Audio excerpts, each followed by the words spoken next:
Oh, I'm a cookie lover. Today we're going to do a brownie cookie. I think you're going to like this one. Anything that starts out with 2 sticks of butter. I tell you, Paula Deen knew what she was talking about whenever she used so much butter. Butter makes everything richer. And they found out that they really can't prove that butter is not good for you. Of course, if you ate it by the stick, maybe not, but a little here and there, it's not going to hurt you. I'm going to melt this butter, and then I will add 16 ounces of chocolate chips.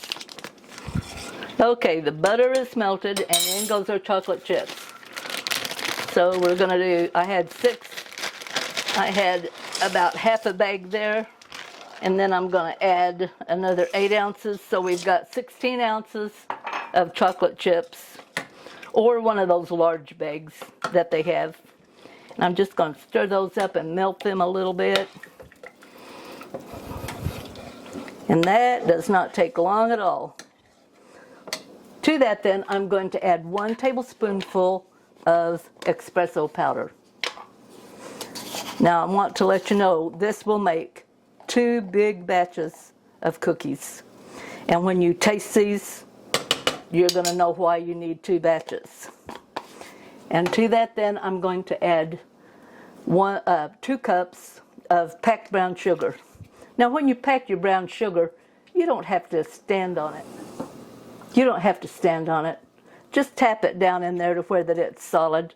And then we're going to put that 2 cups of brown sugar into our chocolate mixture.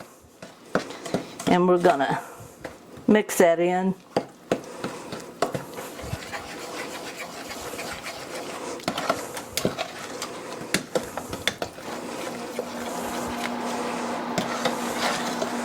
Okay, now I'm going to set that off of the heat, and I'm going to take 4 eggs, put them in my measuring cup here.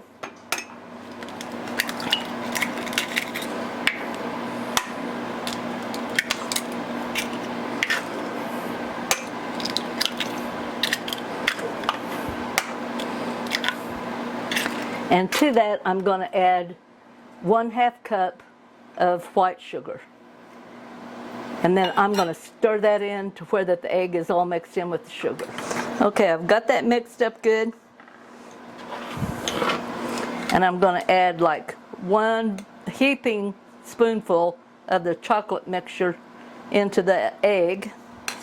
Kind of like when you're making a pudding or something. We're going to temper that down a little bit. And then I'm going to pour the whole thing back in that chocolate, mix it up, and let it stand for 20 minutes. All right, get that stirred in there good. Pour that back into my chocolate mixture.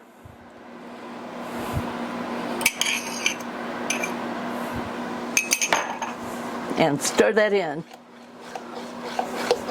And now for the dry ingredients.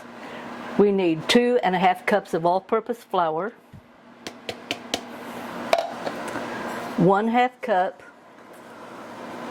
of cocoa, and I'm using the dark chocolate on this one. You can use milk chocolate, whichever one you want, but I think that the dark chocolate really kind of adds a little more flavor to these.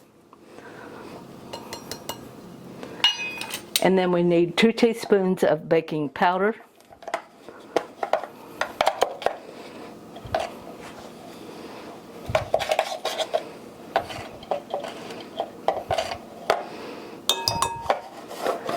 And 1 teaspoon of salt.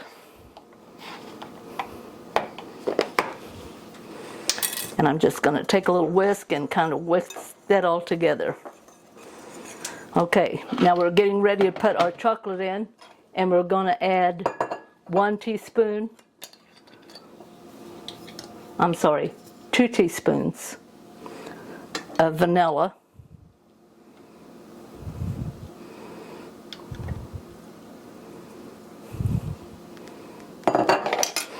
Stir that in real good. And then I'm going to just pour that into my flour mixture.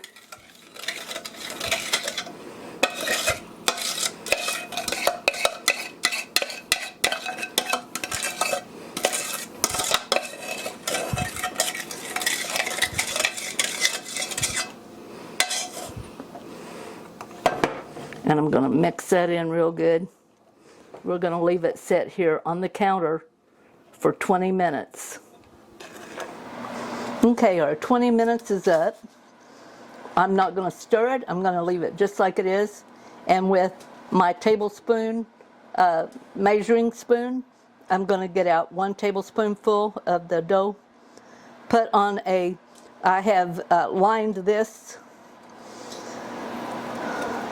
They need to go 2 inches apart.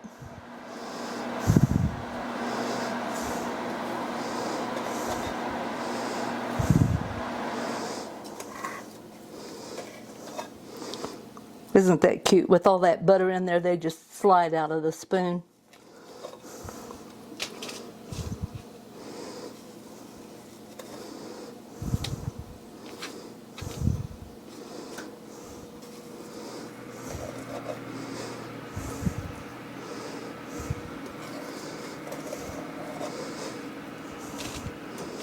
Okay, I'm going to put this into my oven.